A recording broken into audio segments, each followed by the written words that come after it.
Hi, I'm Hendri and this is my Toyota V8 powered Defender 130.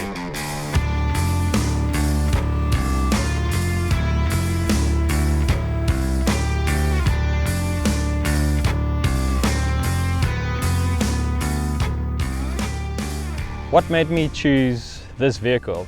Well, space, obviously. As you can see, it's quite a big vehicle. I moved from a Suzuki Samurai over to a Discovery 1 and onto the Defender, mostly because of space requirements and just look at it, it's awesome. So I got the vehicle in Joburg. A friend sent me a Gumtree link on it. I was actually not looking for a Defender at the time. We were going up to Lazar's place to go and get their stuff to move back down to Cape Town, so I thought it's a perfect opportunity to actually fly up, go and meet the person selling the car, and it turned out to be quite a good converted Lexus powered Defender, and the specs were spot on. So I bought it on the spot and then did the trip 1,000 and something kilometers back to Cape Town on the day.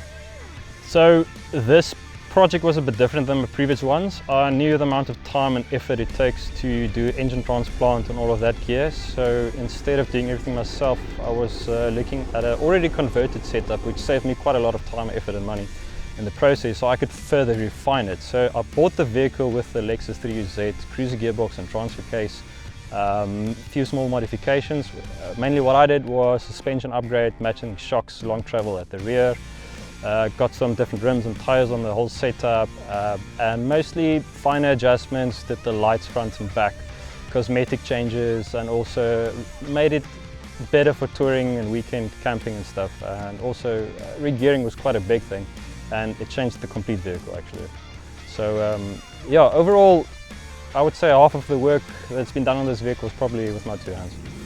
My love for off-roading actually started back when we started touring southern South Africa with my family. We started doing Namibia in a caravel combi back then, and my dad got introduced into the whole off-road scene, started driving cruisers. The bug bit me basically there. It started from there, exploring, just seeing what's out there, and also just getting away into nature and just enjoying what it has to offer.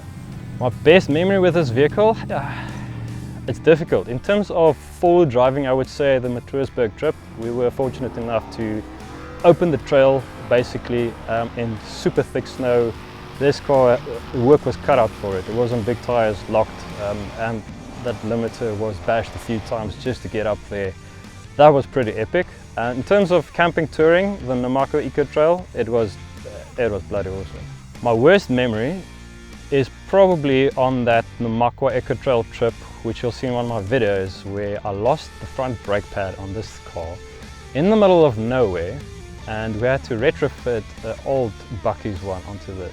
That was at the start of the trip, so it was quite nerve-wracking to actually let that happen with no brakes on this vehicle, especially loaded up. So I would like to mainly thank Bernke 4Drive for actually doing a lot of cosmetic work on this car, as well as the re-gear, and also Zombie Offroad, which these two hands built on this car. So yeah, thank you very much.